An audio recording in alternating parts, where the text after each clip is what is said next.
So my name is Sarish Polasani, and I'm just a curious interviewer.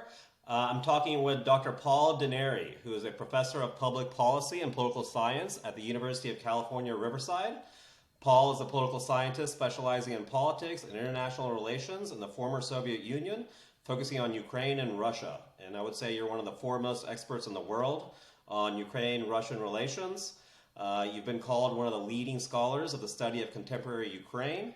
And in fact, you lived in Ukraine for a year on a Fulbright grant, and you've visited more times than you could count.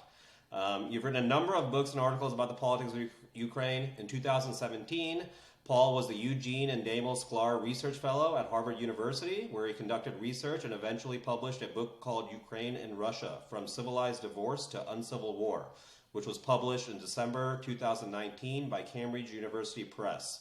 And I can't imagine a more prescient publication than that. Thanks for talking to me, Paul, today. Thank you. So sorry that we have to be talking today. Yeah, But always exactly, happy to talk right? with you, So, Srish. we do have a lot of things to cover, though. So I can't. You spent the past 2 decades of your multiple decades. I mean, how many decades have you spent studying this I really topic? got into it in right about the time the Soviet Union collapsed in 1991. So Wow. it's been a long So time. we can say more than the average person, then. Probably more than the average person. Well, that's great. So I'm sure you're going to have a lot of awesome insights here. And I'm really just going to be asking you some general questions. I think the type of questions that, my friends and colleagues and that have about this. On February 24th, on Wednesday of this year, Russia launched a full-scale invasion of Ukraine. Most people on this planet probably didn't know much about Russian-Ukrainian relations before this unfolded, and now it's the number one story worldwide. Obviously, it has massive implications for the people of Ukraine and Russia, but also for worldwide geopolitics. But let's just start with the basics. What does Russia have to gain from this invasion of Ukraine? That's a good question, and in a way, it's a question I think a lot of us are trying to figure it out. One of the reasons why so many of us, even people who study this a lot, were caught at least partly off guard by this invasion and the scale of it, is we didn't see the reason for it. By which we mean we know that Russia has a long-term set of grievances, aspirations to control Ukraine, grievances against the West. But I have argued for a long time, and actually I'll still argue today, this is not in Russia's interest to do this. It's counterproductive to the goals that Putin says he wants to achieve. But of course, it's his notion of what's rational that counts, not mine. So what does Russia think it's going to gain? I think the biggest thing is Russia is trying at least to regain a territory that it has always claimed. And not only a territory, but a bunch of symbolism that goes with it. And that symbolism involves a ton of history going all the way back to the 10th century and back to the myths that Russia has told itself about what it means to be Russia going back 500 years. And so that's what it's about. There's nothing. I don't want to disparage Ukraine or its economy, but there's no great economic advantage of seizing Ukraine. It's not like they have diamonds or tons of oil or natural gas. Strategically, if you really think that someone is going to attack Russia across Ukraine, then maybe controlling Ukraine helps build some kind of buffer. But I don't think any sane person thinks anybody's attacking Russia. It's a gigantic, powerful country, and only a fool would attack Russia. Yeah. And so Russia's not threatened as Russia. Russia's ideas that it wants to control its neighborhood have been under threat, and perhaps this is a response to this idea of we want to control our neighborhood. So that being said, how much of this is Putin's war versus Russians' war? Is this something that's being done for his gain more so than Russian? This is another good question. There's an argument to be made, and some people have made it that all along all this stuff with Ukraine and actually with Georgia as well has never really been about Ukraine or Georgia. It's about distracting the Russian people from economic problems there and from Putin's own authoritarianism. I think that certainly helps him think this is a good idea, but I don't think it's just about Putin. And in fact, one of the things I study quite in depth in the book is that Russia's claims on Ukraine predate Putin becoming the president. And in fact, Russia's claims on Ukraine begin more or less from the time that the Soviet Union collapses in 1991. And to go one step further, one of the reasons why in 1991 a bunch of Soviet hardliners threw a coup against President Gorbachev was because they thought Ukraine was gaining too much independence and they wanted to stop it. So this has been going on among Russian elite for a very long time before Putin comes to power, but clearly Putin comes to power with a sense of these guys haven't solved it. I'm going to solve it. And so, is the argument you're making that this comes from more Russian pride almost than actually an actual geopolitical gain and resources or anything else like that? Yes. This is a sense of what Russia is, and a sense that without Ukraine, Russia is not really Russia. Or Russia is incomplete in some way without Ukraine. Yeah. Can you give us some context on? I mean, you brought up all this history, right? And obviously, during the Cold War, I mean, the Ukraine was part of Russia, and then 1991 with the breakup of the Soviet Union, that's when I guess you said there was a civilized divorce. Is That's that right. correct? Yep. But then in 2014, I think it was with the annexation of Crimea, there was a new conflict that started, right? Yep. So can you give us some context on all of that?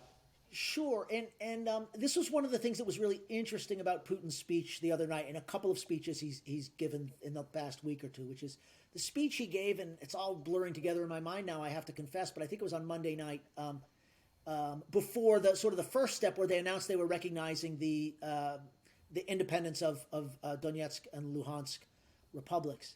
He gave this long, rambling speech in which he was really actually pretty vicious about the Soviets and the Soviet Union, and the argument is that when the Soviets took power, that is to say in 1917, the communist revolution in Russia, in order to basically woo some very recalcitrant Ukrainians and Belarusians and people in other parts of the Russian Empire to stay in the Soviet Union as opposed to breaking away, they said, we'll give you your own independent, semi-independent republic.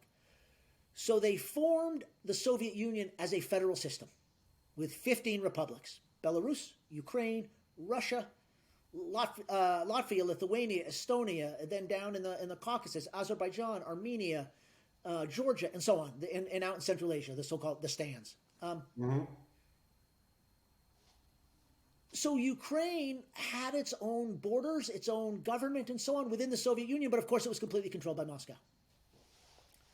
When the Soviet Union broke up, the Ukrainians, who really for hundreds of years have been trying to form their own country, finally had their chance.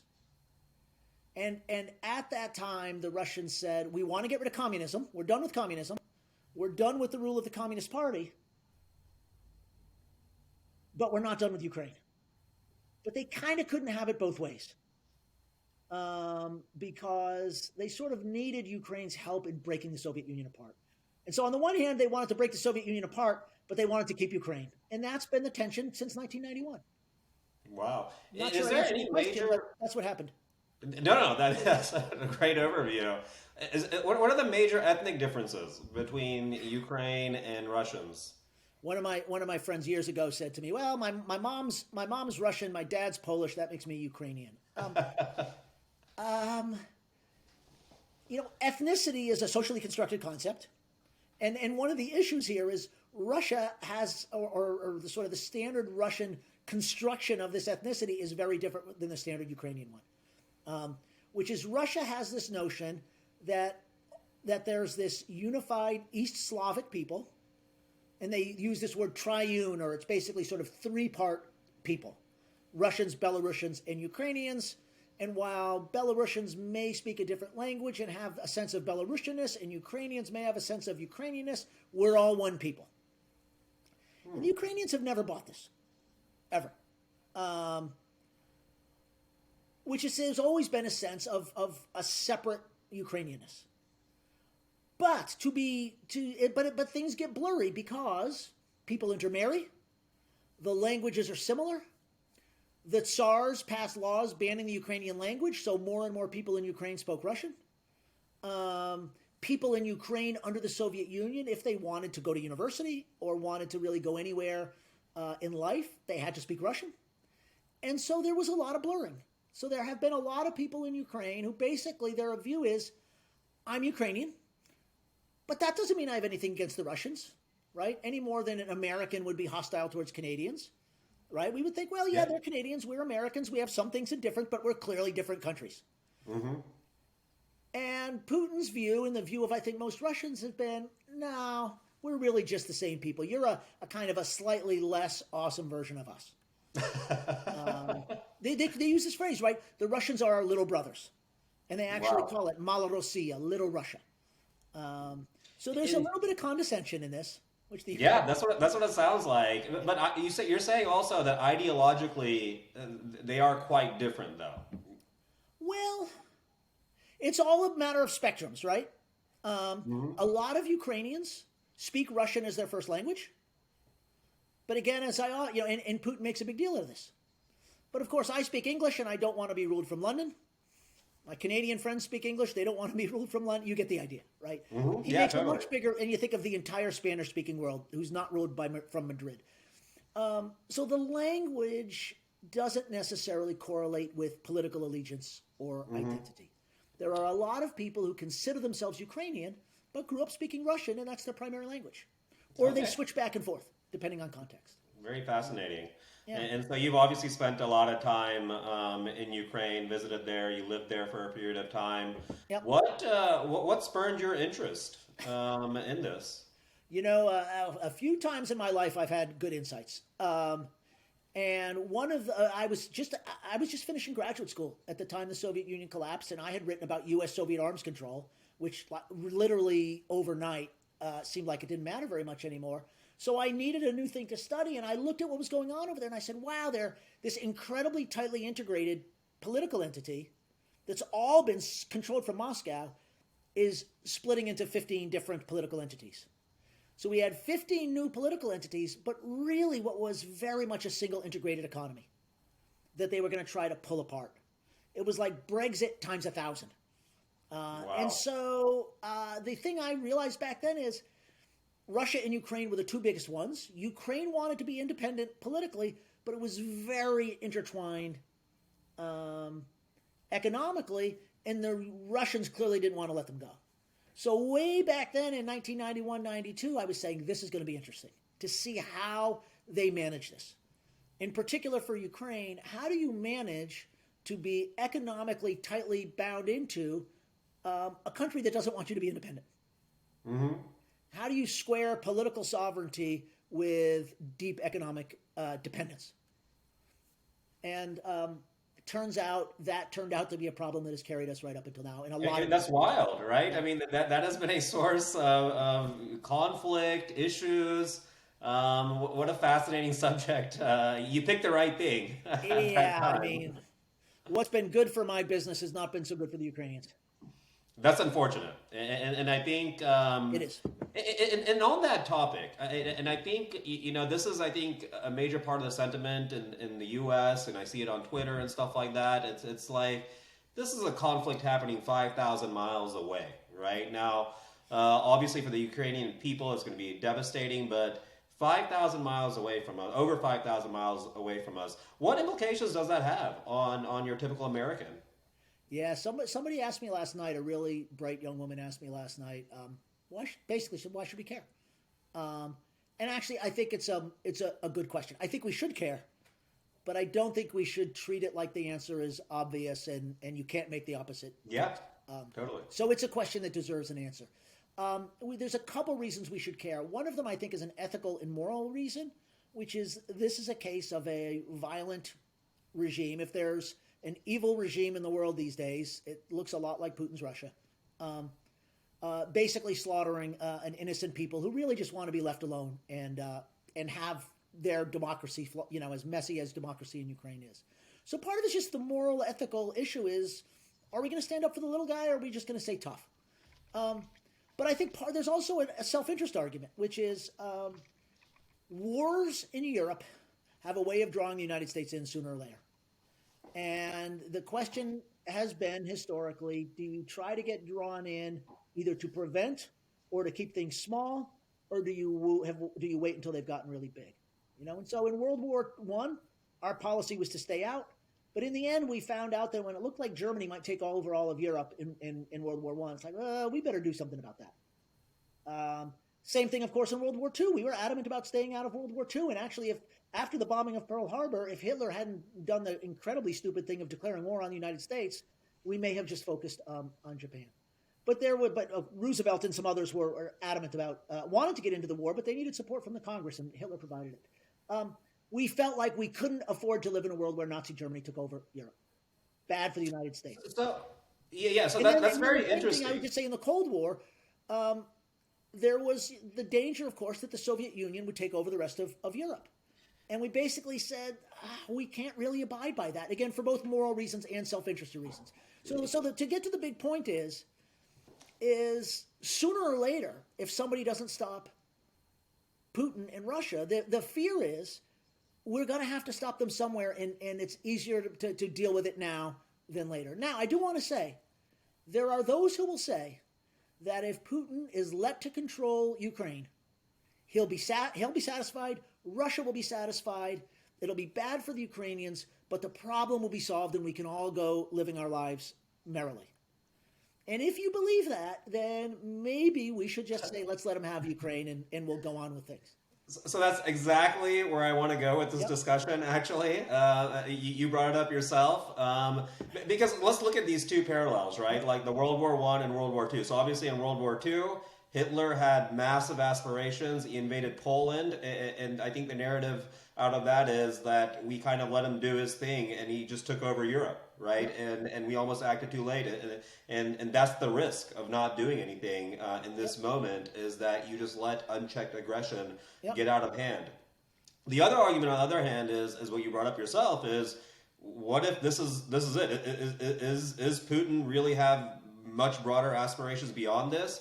Looking back to World War I, so I'm sure it's a subject that you have a lot of knowledge about, but just a basic understanding of it seems to me is it was a conflict between some minor countries, essentially. It brought in a big bear, and that kind of started off this, tinderbox of alliances and everything else, which created this crazy situation. It wasn't really that there was some massive aspirations that Germany had initially to take over Europe, right?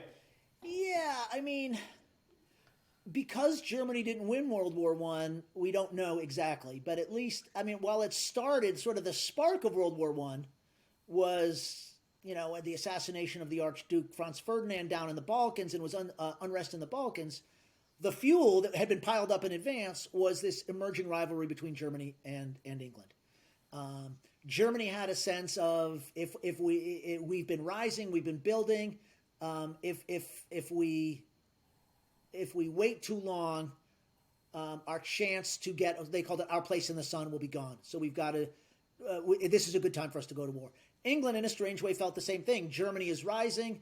Maybe we should stop Germany before it gets too big. So in that sense, I'm not sure we have the exact parallel, except that both of the countries, both Germany and England at that time felt like if we let this go, it could be worse for us to fight later. And you think that's what's happening, right? Like, what is your opinion right now? My opinion is we have to be honest. We don't know, right? We can't read Putin's mind. I would say my estimates of how satisfied Putin is likely to be and how violent he is willing to be have changed a lot in the last couple of weeks. In what way? 2 weeks ago, I would have said, as much as he wants Ukraine, he won't incur the kind of cost it's going to take to take it by force. Clearly 2 weeks ago, I was wrong, right? He's willing to use not just a little violence, right? But basically, right, he's throwing something that at least now is beginning like World War II began in order to get Ukraine back. So the idea of him, I would have told you 2 weeks ago, he's cynical, he's violent, he's brutal, but he's very risk averse. This is not risk averse. So that is he risk? This is a man who, on the world stage over the past 2 decades, has just unabashedly just poisoned opponents, killed people with radioactive materials. He's had these conflicts that have been happening. This is This is a person who seems very, very aggressive, so to speak, compared to a lot of people, right? He is willing to be violent and brutal, but all those things that he's done so far have been things where he's calculated and calculated correctly so far that the repercussions were going to be pretty minimal. So, for example, he invaded Ukraine in 2014, but he did it in a way, especially in Crimea, where because Ukraine was in turmoil at the time and because they had this special operation very well organized, he captured Crimea essentially without a shot being fired. So he did it, but he had the chess pieces exactly where he wanted them, right? Poisoning people in London and Salisbury in a way was crazy to us because it violated every rule of decency we can imagine. But he always had this sense of, I'll claim that we had nothing to do with it and they won't be able to pin it on us. And what really will they be able to do about it? And he's been right. Yeah, in this scenario, I mean, you brought up the 2014 annexation of Crimea. I think one of the things I read earlier is this is one of the most overt acts of war since essentially what happened during World War II, in a way, right? One Is of that the over what what wars? makes this so different? I'm sorry, I didn't understand the question. Meaning, like this invasion of Ukraine, Yep, you would characterize it as a full-scale invasion absolutely. of Ukraine, right? And so that's different than any other act of aggression that Russia has taken in recent times. Oh yeah, this is the biggest military activity in Europe since the Soviets rolled their tanks into Berlin in 1945, by far, by far. Wow. You know, So, I'll just say, yeah, go ahead. there were the Yugoslav wars as Yugoslavia came apart in the 1990s, and they were terrible, and there were tens of thousands of people killed, but there were never in those cases, right, tanks, columns of tanks, massive numbers of jet fighters, tens of thousands of troops on the move. Now this is more like World War II. They're not quite Wow. on that scale yet. And I think the narrative seems to be that this was a huge miscalculation by Putin, that he's starting to believe his own propaganda in many ways. He's been insular, and maybe the people he's surrounded himself with at this point are all yes men. I saw a crazy interview or where he essentially dressed down one of his spies online. It was crazy to see the fear in that man's face. Yeah. But is that the case? I mean, it's a major miscalculation, and the repercussions are going to be massive, I assume. Well, we'll see. And so there's a couple questions here. One is about sort of the decision making process that went into this. Let's set that aside for the moment and just think about the question of, is this a miscalculation? We don't know yet, right? The thing I was saying about being risk averse is, war is notoriously difficult to predict. And so, in that sense, it seemed like it was the kind of thing that was riskier than he would normally have done. Everybody's been making this Iraq analogy, and we have to be careful with analogies, but the basic idea of the analogy makes sense, which is everybody knew that the United States military, with its air superiority and its armor and everything else, everybody understood that the United States military could defeat the Iraqi military. What we absolutely had not thought sufficiently about was what they called phase 4, which is what happens afterwards. And we know what happened. And one has the sense that Putin maybe made the same kind of mistake, which is, I understand the plan to take Kiev. I understand the plan to get rid of the Ukrainian government. I understand the idea of putting a puppet government in place. What I'm still struggling to understand is, how do you keep them there? Without, he seems to have this idea that it's just the government, and if we get rid of the government, the Ukrainians will be happy to go forward with their lives with a Russia-installed government. And I think it's becoming quite clear that that's not true. But from my perspective, that's something I could have told you 3 weeks ago or a year ago. Yeah, but not only that. Now, I don't know anything about Russian military capabilities currently. I mean, obviously, historically speaking, they've had, they're one of the most advanced militaries in the world. Yep. Obviously, they have nuclear capabilities. Is it? I mean, is it a given that they will essentially take over Ukraine? That's what all the military folks say. Um, over the last 48 hours, it's pretty clear that things have not gotten to plan so far. But this morning, and to be clear, this is Saturday the 26th. This morning I saw a video on CNN or something of a whole new column of Russian tanks rolling across the borders into Ukraine. Yeah. It's early days, and as valiant as the Ukrainians are, and the Ukrainian army has been, I think the best estimates are that even if it takes longer and gives the Russians a bit more of a bloody nose than they anticipated, they will still triumph regular army against regular army. But your question is a good one, which again is war is incredibly hard to predict, and one of the things that's incredibly hard to predict in war is the morale of soldiers.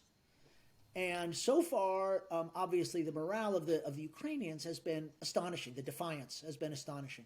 One of the interesting questions is, at what point do the Russian soldiers say, I don't want to get killed for this? And my point is not that they're going to pack up and go home or defect or anything, but you can fight hard or you can not fight hard, right? You can take risks or you cannot take risks. Yeah. We'll see. I think we could all imagine what the worst case scenario here is, which is a global conflict, essentially, potentially involving even nuclear weapons. What's the best case scenario? What could happen over the next few weeks that would kind of, be the best circumstances for everyone? Good question. One of the things that I just think we have to recognize before I answer that question is how much the answer to that question has changed in 6 days. Right? 6 days ago, you could imagine a path towards peace. I mean, peace. Even after Russia announced it was going to recognize those independent republics, you could imagine, well, okay, Russia recognizes those republics. That's bad, but it doesn't involve anybody getting killed. And I actually could make a case that wouldn't be a terrible thing for Ukraine. Now, the best case scenario, I think, is that somehow, and I'm really grasping at straws here, right, is that somehow miraculously Putin says, maybe this isn't such a hot idea. Maybe we can negotiate a solution. The Ukrainian president has made some signs that he might now be willing to accept the idea of Ukrainian neutrality. Maybe it's conceivable that the Russians at this point would say, boy, given how this is going, maybe we should take that victory and call it a day. I'll be stunned if that happens, but I would love to see it. But you were stunned already with the invasion, Absolutely. right? I think most of us were. So Absolutely. There's so many things at play here that it's so hard to make sense of what direction is going in.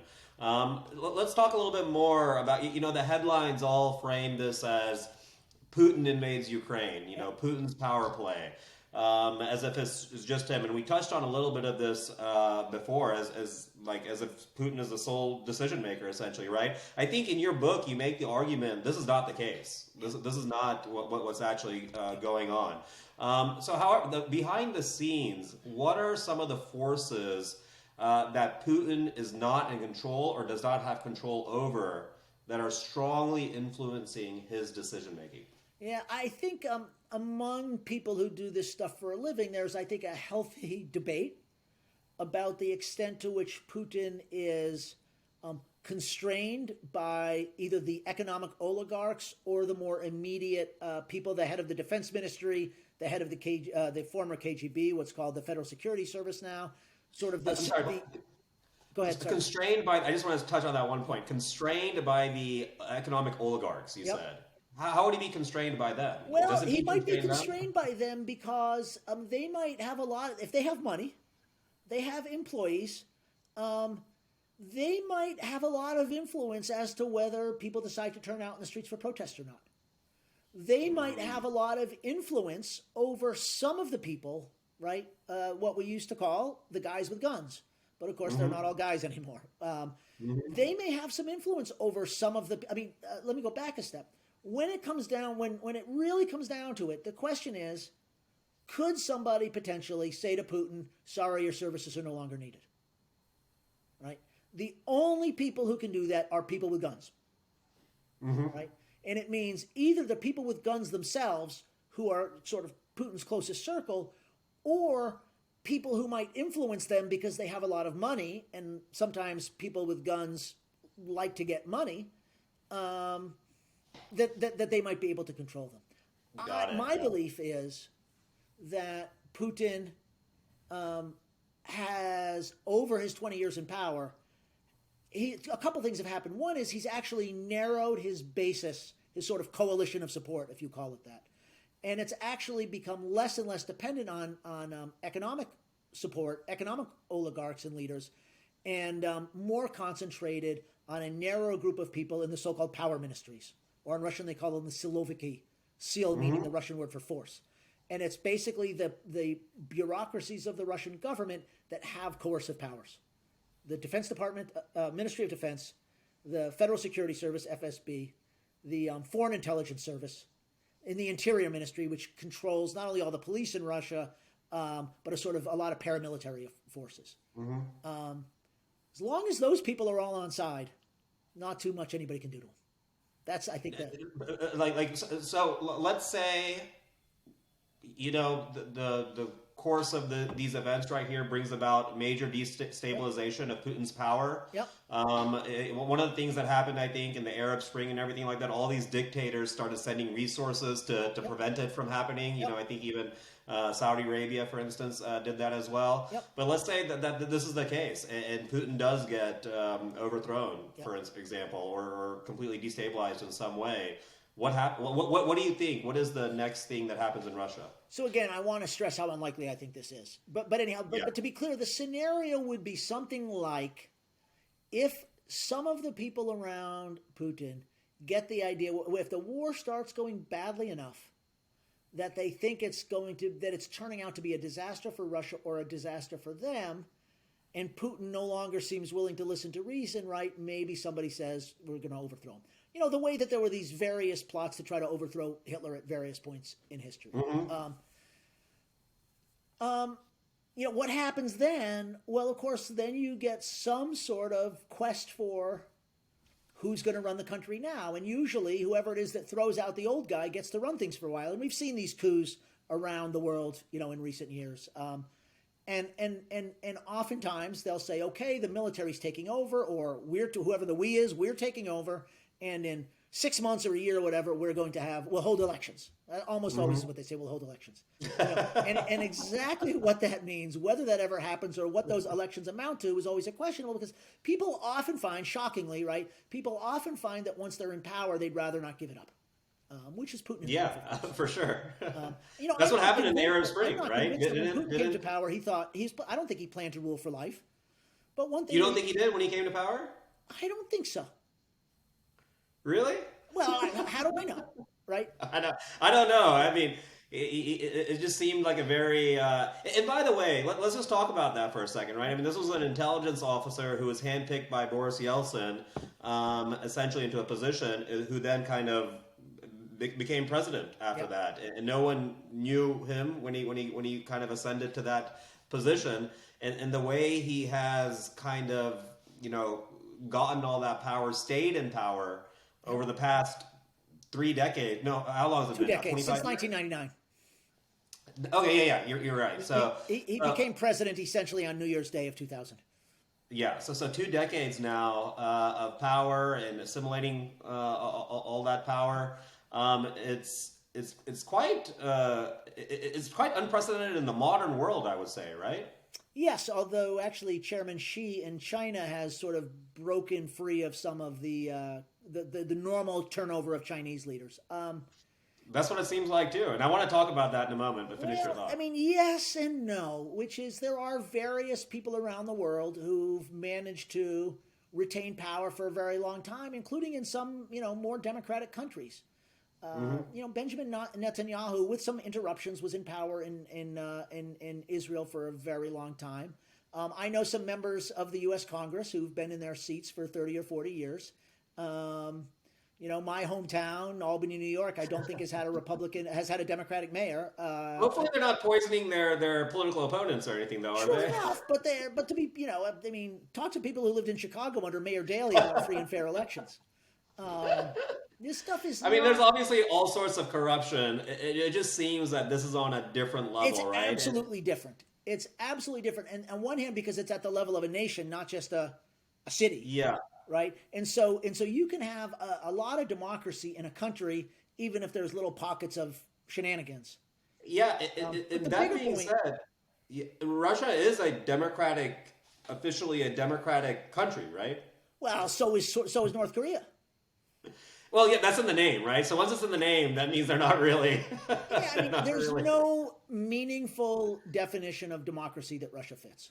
North Korea is not having elections. Russia is having elections. Right, but the Soviet Union had elections. Yeah, I wasn't even The Soviet aware. Did Union they? had elections, and the Russian elections increasingly look like those elections in which you have a bunch of candidates, and lo and behold, there's 98% turnout, and Yeah, 95% of them vote for yeah. the And so, selected what is candidate. your sense of the actual support of Putin then? Yeah, very hard to know because there's some decent polling, but of course you always wonder how many people are really going to tell a Russian pollster that they don't support Putin. I'm not sure I would do it. Yeah. But this gets back to the initial point about, is this about Putin or is this bigger? The idea that Ukraine ought to be part of Russia, I think, is very widely shared in Russia. I think some of the resentment at the West, I think, is very widely shared. Pride in Russia, nationalism, patriotism, that's pretty much the case in every country. And people tend to rally around the flag in times of war. So that's all the case. What I do think is, and there's a spectrum, right? When it comes to this war, there are some people we've seen already out protesting in Russia. I think there are a lot more people that are probably like, I don't know if this is such a hot idea. And there are probably a lot of people, I think, in Russia who, if it goes well and fast and so on, and and they take over Ukraine, they'll be fine with it. But as in the United States or as in a lot of other countries, the longer it drags on, the more people come home in body bags or boxes, the more people are going to say, not only are they going to say that we're against this, they're going to say that they were against it from the beginning. Yeah. And that being said, I mean, there have been quite a few demonstrations, I think, recently over the past year, 2 years against Putin. There have been some, allegations about his man. I mean, I could probably make the argument he's probably accumulated more wealth than any other individual on this planet at this point. The richest person on that, I mean, it's not Elon Musk. Yep. And so there's been some blowback, and obviously he's, he has that one political, is it Navalny? Alexei Navalny. Yeah, who he tried to poison, Yep. and now put it in. So it seems like I guess one of the narratives is that this whole invasion and everything else is to garner support and consolidate more power. Is that the case? Yeah. There have been protests in Russia, but relatively small when you think of the size of the country and the population, and fairly easy for the Russian police and interior ministry forces to. I mean, one of the things that Putin has done slowly but surely, really over the past 12 years or so, really since the 2011 elections, which there were some big protests that I think really scared him, is he's chipped away and chipped away and chipped away at all of the different things you sort of need to have in order to be able to get one of these protests really going. He's chipped Yeah. away at social media. He's chipped away at the organizations where a lot of these people gather and coordinate. He's arrested a lot of the people involved. And so one of the things any Russian has to ask themselves now is, if I go out and protest, I risk going to jail. I risk losing my job, right? It's a lot harder to do that than in a situation where you can go out and protest and it's relatively cost-free to you. It's gotten a lot more authoritarian Absolutely. over there. Absolutely. Like just year by year, Yep. is that just the trend That's at this been the point trend. in Russia? Yep. That it is? Yep. You brought up a point where you said that, Putin has used so many different techniques, even on the world stage, right? Like cyber attacks, Russian troll farms. He's pretty much, his tampering in the United States election. He's used literally so many different methods to destabilize the West and his enemies. And so the question then becomes, why this physical war at this point in time? And we touched on a little bit of that, but there's probably so many other ways for him to gain power and control in these instances, right? Yeah, I think you've asked the question that really gets to the heart of why is this happening and why is it happening now? And I think the simple explanation is he tried a whole range of tactics to bring Ukraine under Russia's thumb or wing or whatever metaphor we want to use. And they were failing. And so at some point, it seems to me that in some point in the last 6 months or so, he said, enough. I'm done waiting. I'm done with the nice guy stuff. Let's do it the old-fashioned way. Let's just take it. And I personally, one of the other reasons why I was surprised is I was writing stuff again, 4 or 5 months ago, saying, in a lot of respects, I think time is on Putin's side. And in particular, I thought that if what he wants, in particular, is to get the sanctions from 2014 lifted, if things go on another year or two without too much happening in eastern Ukraine, the Europeans will get tired of the sanctions. They're already tired of the sanctions. And then he can move on with things. But a couple of things have been happening. One is Ukraine elected this new president in 2019. And I think Putin was very optimistic. This guy was a Russian speaker. He had much of his career as a showman and a comedian in Russia. And he was more moderate than the person he defeated. He wasn't in any way, shape, manner, or form a Ukrainian nationalist. So I think Putin thought, okay, we're going to be able to get the deal we want with this guy. And it didn't happen. And I think he could see Ukrainians in general kind of shifting away from Russia because of 2014. And then earlier this year, a very prominent pro-Putin Ukrainian politician, basically a guy who's like this with Putin, named Viktor Medvedchuk, he was arrested in Ukraine and charged with treason and put in jail. And a bunch of media outlets that he sort of indirectly controlled and funded, probably with money that he got from Russia, were closed on the basis that they were funded by Russia. And I'm just speculating, but my sense is that when those kind of moves were made, it really seemed like the idea from 2014 that we're going to force them through occupying this territory to come to terms with us, it wasn't happening. There was no progress on the Minsk agreements. Things had not made any progress since 2014. And Ukraine was doing these things to weaken Putin's influence in Ukraine. And I think that might be what made him think it's time to try something different, because this isn't working. Last thing I'll speculate on. Putin will turn 70 later this year. And one can imagine that he has some things he thinks he wants to accomplish before he leaves the stage. And as we get older, I think we do tend to think more about how much time we have left to do things. And so I just wonder whether he doesn't have a different sense of the time frame than he might have had 10 years ago. You think he's actually getting the sense that his time is coming to a close, and he's making these plays because of that? None of us lives forever. He's gotten a lot of plastic surgery, it seems like, to stay as young as possible. It's not been well done. I mean, leaving that, I mean, I have no idea. I'm really just speculating now, but clearly, what's clear is that he's pushing this to a violent resolution right now, which was something he didn't feel was necessary a year ago or 2 years ago or 5 years from now, and we just we want to at least try to figure out why. Yeah. And Paul, I do want to get back to a little bit more of like the broader geopolitical implications. I mean, we touched on this with my earlier question regarding, like the student who asked you essentially, what effect does this have on me over here, right? And we brought up the fact that, you can't let unchecked aggression go, because that could, it's of course going to be, it can be very terrible for a lot of different people if we do that. But just, going back to that, and thinking of America in general, when we think of the 20th century, we think of the American century, right? We think of American exceptionalism, our role on the global stage. When we think of the 21st century, that's probably not the conversation anymore. We think of China.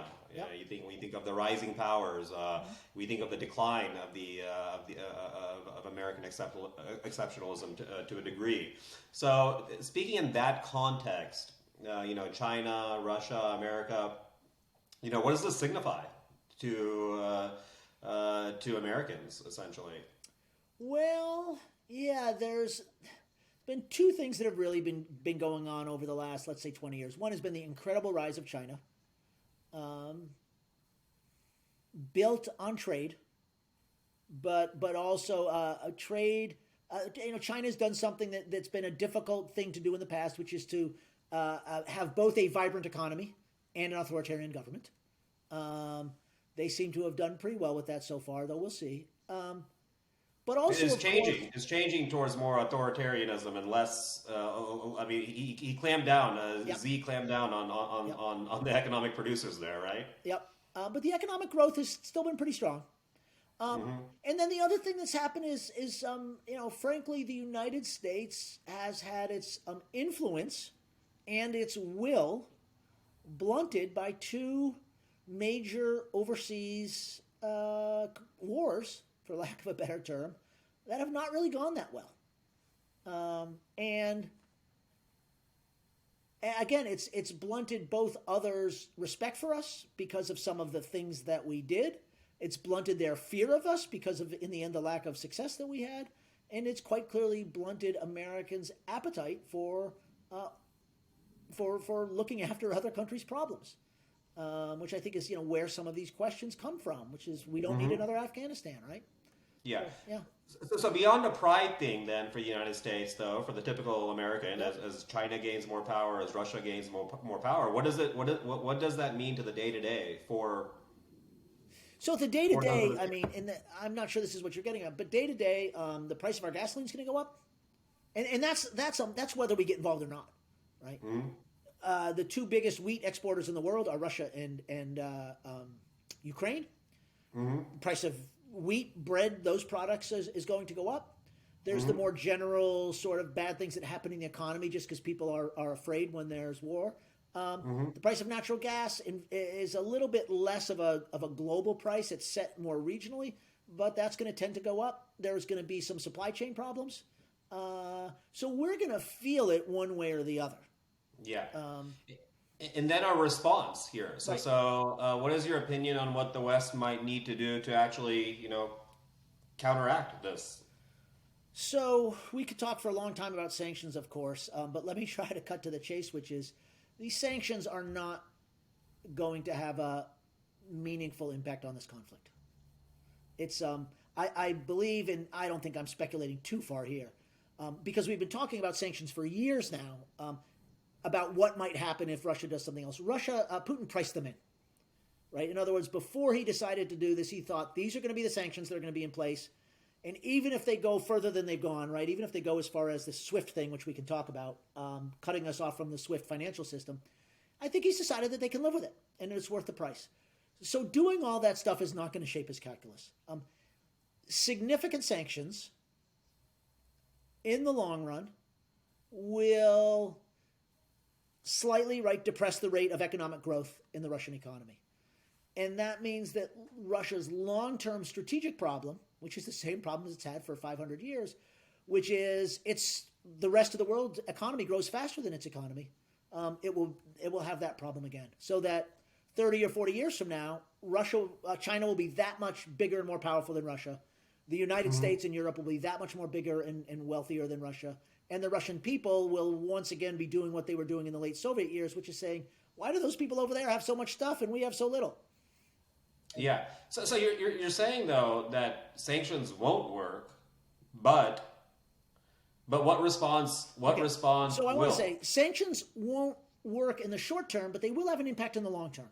Yeah. And I think it's important that they be done because of the long term effects, but also a lot of it's just about the symbolic effects. It's about saying Hmm. we're calling this out and saying this is absolutely beyond the realm of what's okay. Hmm. In terms of what more can be done, it's got to do with what hardware we're going to provide to the Ukrainian military. I had an Hmm. email from a friend of mine in Kiev yesterday, and he overestimates my influence with American policymakers. Tragically, I shouldn't laugh, but basically saying, Paul, whatever you can do, we need. Oh, he said, I'm almost quoting now. He said, we are losing the war in the air. We can win the war on the ground. We need Hmm. anti-aircraft. Hmm. Um, and of course, I don't want. It's He's desperate. He's from where he's yeah. emailing me from. He Well, can hear shells hitting. I'm not aware of what's actually happening here as far as the support that the United States and other Western countries are providing during this crisis. So what's actually happening right now, and what do you think should happen then? I think when the books get written about this later, I think the one way in which the West is really going to have to be criticized is in its hesitation to provide arms to Ukraine, even after 2014, when Russian aggression was made, was laid out there for everybody to see. The answer is not much. The United States had previously delivered these things that are called Javelin anti-missile systems, and they're small. I'm sorry, not anti-missile systems. Anti-tank missiles. They're small, essentially shoulder-fired anti-tank weapons. So deployed correctly, they can be pretty effective against these armored columns that are coming in. My sense is they need far more of them than what we've delivered. And of course, now that there's a war on, it's hard to deliver them. It's hard to get people trained up to use them and so on. But the other things they quite obviously need are anti-aircraft systems. Yeah. So what happened? And it's probably too late, to be clear. It is. I mean, why can't we just? I mean, this is what we did during World War II as well, right? When we were out of the conflict, we were shipping all these resources to England and stuff. We can't do that in this. Well, in this situation? we can. It will take time. Just think about it. We've got to get the stuff from wherever it is here, pack it up, get it somewhere over there, get it to the battlefield, get people trained up to use it, and then start shooting stuff down. And it doesn't happen quickly, in particular because Russia controls the airspace, which means in an ideal world, you would put this stuff on some big C-5 or C-17 transport planes, and you'd fly it into Ukrainian airports and deploy it. What is the? Is there a major risk? I mean, Putin during his speech used some very stern language regarding what they will do to anyone who tries to interfere in this conflict. He more or less said they're not going to be afraid to whip out their nuclear arsenal, right? And so that being said, is there major risk involved? I assume there is. We'll play it out. Play it out. We send some of these planes in, and some of these weapons really start having an impact on the battlefield. There would be a lot of pressure from the Russian military to say our guys are getting killed by these weapons. We need to take out the planes that are bringing them in. Now you've got American pilots, American soldiers, American air crews getting killed by Russians. What's Biden? What are people going to be screaming for Biden to do? We got to retaliate, right? And so wait, you're not saying just shipping arms and everything else. You're saying actually like the resources should be even certain American manpower on the ground. So I want to be clear. No, I think one of the things that it would be, it's a little tricky. In the ideal world, right, one of the ways you might avoid the problem I just mentioned is if there are still Ukrainian planes around and air crews, right, have them come somewhere else and pick them up and fly them back in. But then you're probably going to lose a lot of them to Russian anti-aircraft, surface-to-air missiles, fighter jets, that kind of stuff. My guess is what's actually going to happen, Suresh, is that we're going to begin to see stuff flown into Poland, Hungary, maybe not Hungary, Poland, maybe Romania, other countries bordering Ukraine, Slovakia, and trucked over the border from there. But, it could be weeks before any of this stuff actually is ready to go, and they don't have weeks. They needed this stuff yesterday. What are you hearing? I mean, since you've been there so many times, you lived there for a bit. I'm sure you have some relationships with people over there. What are you hearing from people on the ground over there? People are defiant. That's the best word. They're scared. But you may have seen some of the images on television. People are lining up down the street and around the corner to get guns. People, some people are leaving, but it's particularly, women with children who are leaving, but actually not even a lot of the young women. A lot of the women who are of military age, a lot of them, from what I can see, are staying and they're going to fight. And so it's defiance and just this desperation to get some help. Basically, what the Ukrainians are saying is, we understand you don't want to fight the Russians. We'll fight the Russians. Just give us some of the material we need to make it a fair fight, and we'll take care of it. But so far, the West has been unwilling to do that because we've not want to alienate or provoke the Russians. And from my perspective, it's like, well, I'm not sure how much more you can provoke them at this point. But one of the things about Russian strategy is to even provoke that, even to deter that by saying, well, if you do it, we may wage war on you. So I assume and I hope that as we speak, the same people in the United States who are in charge, of funneling weapons to various actors around the world are working their networks and their. I was about to say, I mean, this is what seems to me is kind of missing in this conversation, is that the United States capabilities go way beyond our military presence. I mean, we should have top of the line cyber presence. I mean, our capabilities there should be top of the line. Our ability to, use espionage and anything that's available to us to kind of do what's in our interests, I think should be on the table, right? Well, yes, and actually, I think there's already been some important accomplishments in that respect, which is, starting in early December, the United States intelligence agencies were laying out clearly what Russia intended. And you say, well, that didn't stop them from doing it. Well, it didn't, but what has been, I think, thoroughly defeated was the whole Russian strategy for disinformation and false flag operations as a way of justifying this. So if you look at the outrage around the world, soccer games being canceled, the European, the Champions League final match has been moved from Petersburg. That sort of stuff irritates Putin, by the way. I'm sure. Yeah, all this stuff is happening because there's nobody in the world who has any illusion that this is naked Russian aggression. And part of the reason that it's easy to see that it's naked Russian aggression has been this unprecedented public release of intelligence information. What nations have something to gain from this conflict? What other nations? Like China? I think China gains. China gains? China gains just because here's its, if you want to think there are 3 or 4 big players in the world, say China, Russia, the United States, and Europe, if you count those as 4 players, 3 of them are involved in this, and China is sailing along happy as could be. Yeah, is China has eyes on Taiwan? Does this make their ability to also do an aggressive act even higher? I think it's a little tricky for China because China. I watched their ambassador to the UN give his speech yesterday, and China abstained. China did not veto the resolution, so it did not side with Russia, nor did it side with the United States. And his point is, he said a lot of things about how about the United States did this and this and this, but he didn't justify the invasion. What he said was there should be negotiated peace, but what he stressed was the importance of sovereignty. And the thing that Russia does not like is this idea that these Donetsk and Luhansk republics can be carved off from Ukraine because they've got Tibet, they've got Hong Kong, they've got Xinjiang province. So they hate this idea of separatism and of recognizing the independence of these other entities. And they don't want people recognizing Taiwan.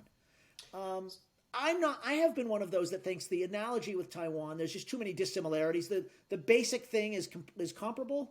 But I think the biggest difference, so far at least, is China has always felt that time is on its side on Taiwan, that it can afford to be patient because it's getting more powerful and the United States is getting less powerful. Whereas China seems, Russia is not a rising power.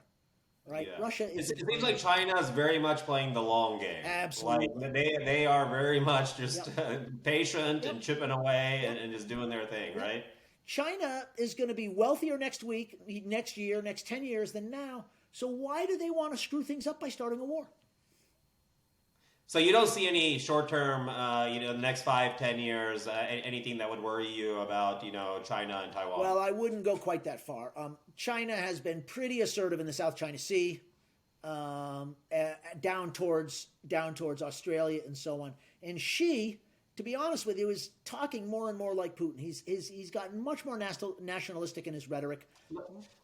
Much more. Yeah, what ideologies? What ideologies do China and Russia share that make this relationship so compatible? They share an opposition to the idea that the United States gets to call the shots in the world. They share an opposition to the idea of a unipolar world. They believe the world is and should be multipolar. Can you go a little bit? Can you expand on that Yeah, when you say basically, unipolar? But mean not concentrated in the power of the United yeah, States? basically, they very much believe that the world should be multipolar, not only in the sense of several different countries are of equal power or roughly comparable power, but pluralistic in the sense that no one country has any more right to say what the world should look like than anybody else. And that's why they've tended to put a lot of emphasis on the UN Security Council, because it's the one place where Russia and China are totally equal to the United States, right? But the other thing that they're intensely opposed to is the idea that liberal democracy is a superior form of government, right? And that there's one best way, right? They see. Yeah. Let me. You said they're intensely opposed to the idea of liberal democracy. Now, I can see that from China, for instance. Russia is obviously authoritarian, has a lot of authoritarian leaders and stuff like that. Is that more Putin or the Russian people itself ideologically? I'm not sure it's the Russian people themselves, but Putin and much of the Russian elite have come to this view that liberal democracy is not only unsuited to a country with the history and culture and so on of Russia. That's maybe what they would have said 20 years ago. They're saying something more now, which is it's a plot. It's a plot to weaken Russia. And not only to weaken Russia as a state, right, but to bring in all kinds of what they think of as alien values, such as, rights for LGBTQ people, feminism as opposed to, male macho superiority and stuff like this. And this is exactly the type of policies China has put forward to clamp down on these exact things that you're talking about recently, Absolutely. right? These things that are coming from the West, so to speak, Absolutely. that are infiltrating their culture is the way they're thinking about it. That's right. So Putin sort of opposes democracy now in these democratization movements, both in the narrow sense that they would probably mean he has to leave power, but in the broader sense is his idea is that it was protest movements and pro-democracy movements led to the most horrible things he's ever seen. Led to the Soviet Union losing control over Eastern Europe, led to the collapse of the Soviet Union itself, and then led twice to Ukraine sort of being snatched away just as he thought he was getting control over it again. And the Orange Revolution in 2004, and then the so-called Euromaidan of 2014. Mm-hmm. Well, that's it's fascinating. What is so? I mean, we touched on this a little bit. Hopefully, we have a little bit more time. I want to bring it back to the United States. Okay. As far as what is the world going to think of the United States as this conflict, when this conflict is over, as this conflict plays on?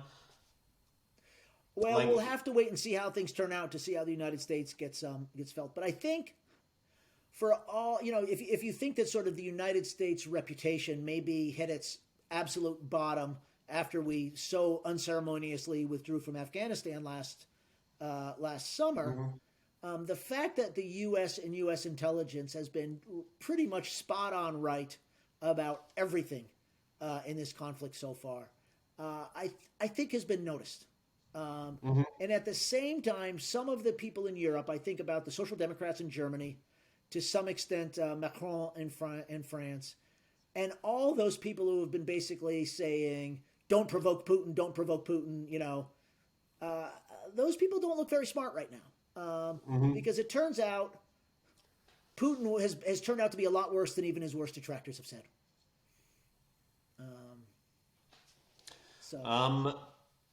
Yeah, it's so hard to know how this is going to play. I mean, we're just in the beginning. We're just at the beginning. We're just in the beginning of this, I think is the main point, and hopefully we could have some more conversations about this too. So Putin, I want to say something about what Putin said. He said one of the things he said in his press conference was he wanted to denazify Ukraine. Yep. This did not make any sense to me. So who is he speaking to when he's saying something like that? Well, this is the big lie, right? Putin and Putin's government are pretty close to what you would call a fascist government. and in the sense of the idea that they have the unity of the people is more important than individual rights. They have this sort of mystical notion of their mission, this sort of conspiratorial idea that other people are out to get them and undermine them. It's pretty much straight out of the textbook. The Mussolini textbook? The Mussolini / Hitler textbook / Goebbels. Yep. So there's this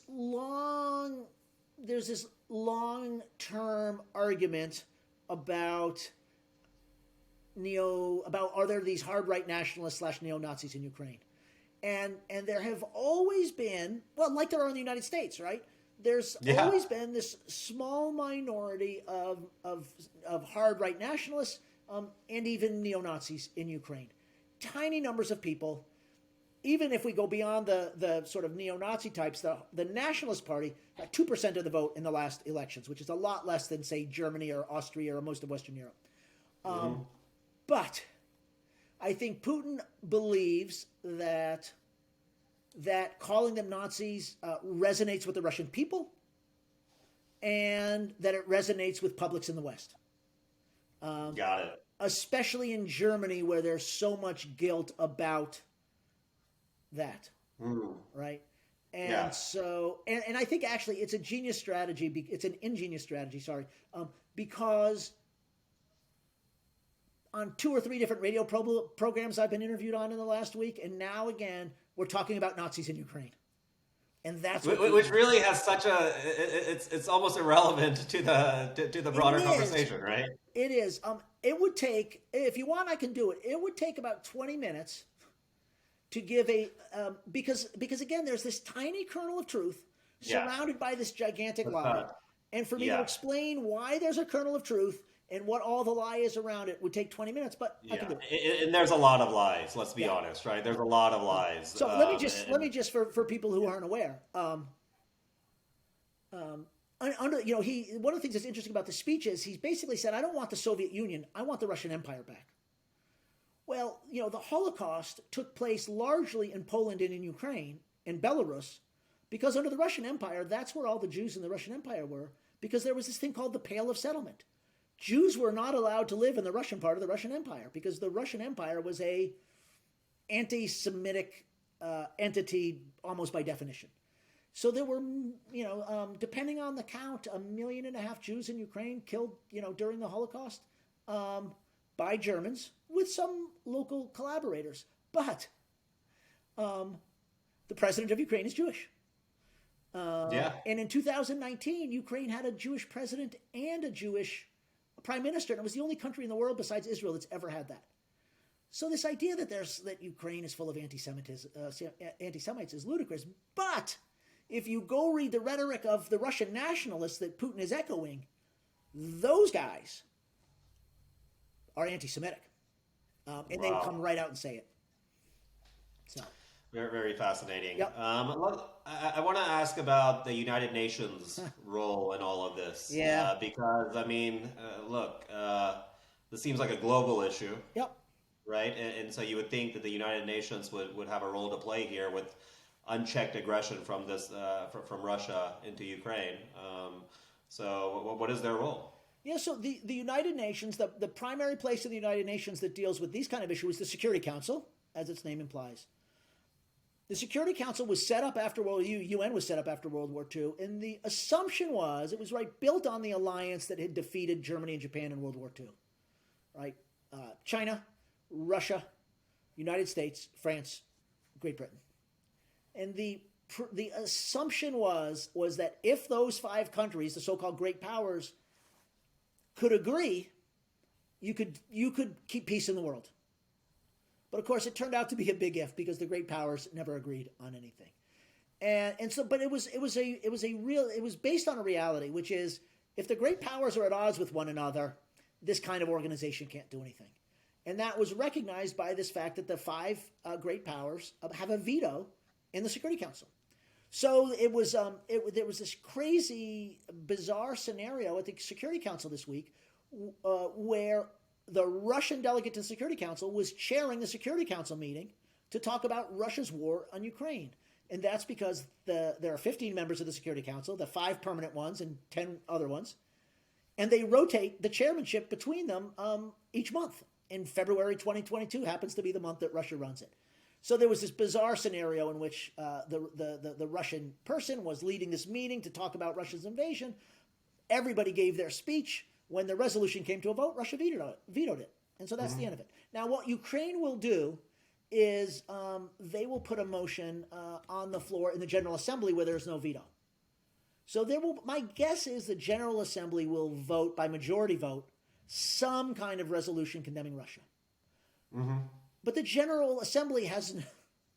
What does that do? What does that do if they put a vote condemning Russia? It does nothing. I mean, the best thing you could maybe do is it might build a little more, for people who believe in the importance of the United Nations, it might sway them to say, yep, Russia's wrong because the UN said so.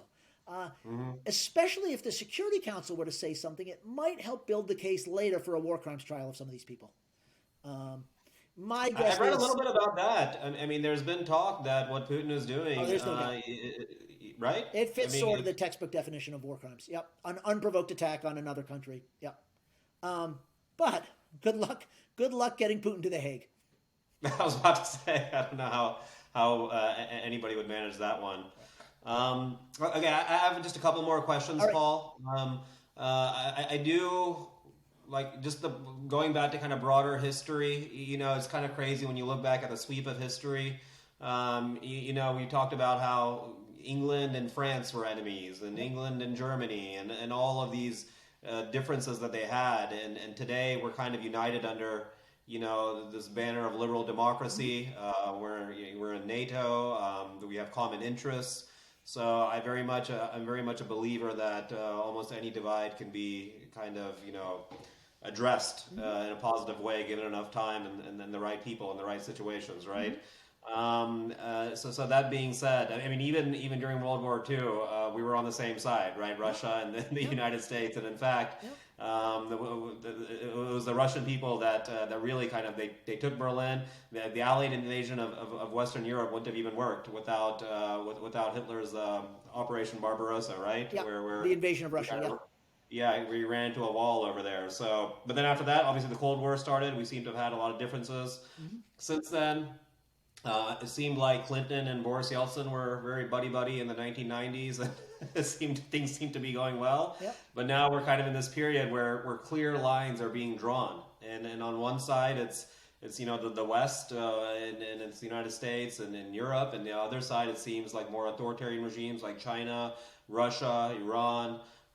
Even Saudi Arabia. So it's so hard to predict what's going to happen, but I'm apt to look at it that that there can be a situation where differences are resolved, and we all do have one common interest as humanity, essentially, right? What is your take on that? What has to happen for that to happen? Well, without getting too abstract, I would say that hope got set back 30 or 40 years this week. Because maybe 100 years, especially if Putin gets his way. Putin, I mean, he said this clearly. He basically wants sort of to go back to, we thought he wanted to go back to 1991. It turns out he wants to go back to 1913, 1914, with a Russian Empire, and this sense of the world in which the big powers bully the small powers to the extent that they can. So I think we're a long way away from this. I mean, one of the things that you talk about, what's at stake. Germany, not only have Germany and France not been at war since the 1940s, but it's inconceivable that they would go to war, right? Mm-hmm. We take that so for granted now, but of course that's a miracle. Because in 1870 and 1940, they went to war 3 times, and 2 of those were these catastrophic wars. Yeah. But my point is, so your point is, we can move forward. My fear right now is about moving backwards. So let's just play this out. Say the United States says, not worth it, right? Let's leave the Ukrainians to themselves.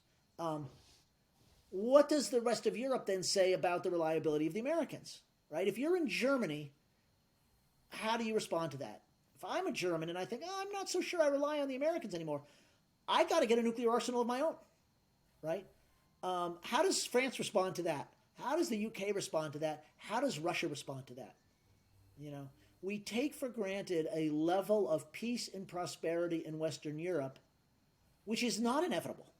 It's built on the outcome of World War II and the incredible investment that the US and France and Germany and England and all the countries of that region made in forming NATO and forming the European Union, doing the hard work of setting aside their differences and being absolutely clear about standing up and making sure that the Soviets didn't come take over.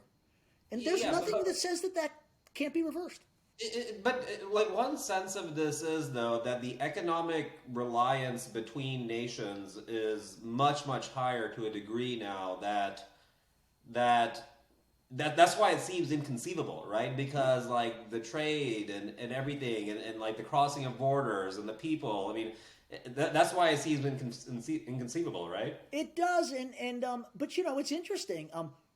Russia has kind of managed to sanctions-proof itself, or not sanctions-proof itself, but that's sort of one side. But the other side is we seem to be in this point where Russia can be in this major conflict with Western Europe, and they're going to keep the gas flowing back and forth, or keep the gas flowing from Russia. Is that what they're doing? They're keeping the gas flowing. So far, they're keeping the gas flowing, and equally importantly, keeping the money flowing in the other direction, right? And so. You know, I always point this out. Germany and France had a higher level of economic interdependence, you know, in 1914 before the war started than they did at any point up until sometime in the 1990s. Really? Yeah, it took them. News to me. Yeah. The world leading up to World War I was by the standards, but you know, in a different way technically, but it was a globalized world economy. And all the monarchies, they were all related too, weren't they? They were all related, but there was a lot of free trade. There was a lot of people moved back and forth seamlessly across that border, and it didn't stop them from throwing World War I. So I'm one of those who's very skeptical, and actually there's a lot of political science on this. The short version of which is there's no nice correlation between trade and peace. Part of the reason for that historically, Suresh, actually makes sense if you think about it, which is you tend to go to war with the countries that are your neighbors. And you tend to trade the most with the countries that are your neighbors. Yeah, that seems to make sense. Well, that's why I like talking to you, Paul, because you kind of take my optimism and you and you put a little damper on it sometimes. But if you're still in optimism after this past week, Suresh, then I got to give you some credit. Well, it's hard to be optimistic about this situation, unfortunately. And that being said, you know, as someone who is, you know, if you want to be a good citizen here in the United States, even, what are some ways to help the people of Ukraine? Do you have any resources that you trust? What can be done? I wasn't ready for you to ask that, so I have to Google something real quick. We can post it in the show notes, in our first show notes ever. We can post it. So there's an organization called Razom for Ukraine, Razom for Ukraine, and that might not be the right one though. I'll get some sources. Yeah, this is the other thing. I think. I mean, you know, there's the Red Cross, there's refugee support agencies, and so on. I think what my Ukrainian friends would say is call your member of Congress and tell them to send us some damn weapons. Yeah. Yeah. Okay. But Paul, you wrote the book. I mean, it's probably the most contemporary book on this on what's happening right now, Ukraine and Russia. So I definitely want people to check that book out. Any other resources you recommend just to get a better knowledge on this? Oh yeah, so just rattling off the top of my head. I mean, obviously I'm a little bit biased, but I think if you want to understand the background of this book, my book is, I think I aimed it anyhow to be accessible for a serious lay reader, but also I do dig into a little bit of the sort of political science, international relations on this. If you're interested in the history of Ukraine more generally, there's a great book by Serhiy Plokhy, who's the Ukrainian history professor at Harvard, that's called Gates of Europe. Okay, awesome. Make sure I'm getting that right. You know, so those I think would be two books to really start with. There's a book by Andrew Wilson that's also, if you were interested in the history, called Oh, what's Andy's book called? And we can always look this Yeah, up. we can look them up later. But Andrew Wilson would be the name. Those are some good books to start with. And there are, there's some great Ukrainian literature as well. Actually, something that's interesting to read if you're more into the literary side of things is that woman whose name is escaping me now, Alexievich, who won the Nobel Prize from Belarus a few years ago. One of her big writing was basically about the Chernobyl nuclear disaster. Oh, okay. And that's really fascinating as well. Oh, I'm sure there's a TV show that came out There a few was, years. that was all. That was an of course excellent Ukraine and that was an excellent show. and, So yours, I like to tell people you're one of the probably the handful of people on this planet who've read War and Peace in both English and Russian, right? Well, so actually, I don't. War and Peace does not have a lot to say specifically about Ukraine, although it does show up in various places. But it's still a great. As well as being a great story and a great love story and a great novel of ideas, Tolstoy really digs into one particular idea about war, which is, do we control war or is it totally random? Do the generals actually determine what goes on or is it just random? And what is the thesis? Well, there's a very famous essay about Tolstoy called "The Hedgehog and the Fox." The idea, the hedgehog knows one. The fox knows many things, but the hedgehog knows one thing very well. And this analysis basically says Tolstoy was conflicted between being a hedgehog and a fox. He wanted to come up with a very, a very elegant, simple theory of history, but his nature was to dig down in details and show how complex things were. And that suits my view of the world pretty well too. It is complex, right? Nothing is ever black and white. There's so many layers of nuance to every single situation.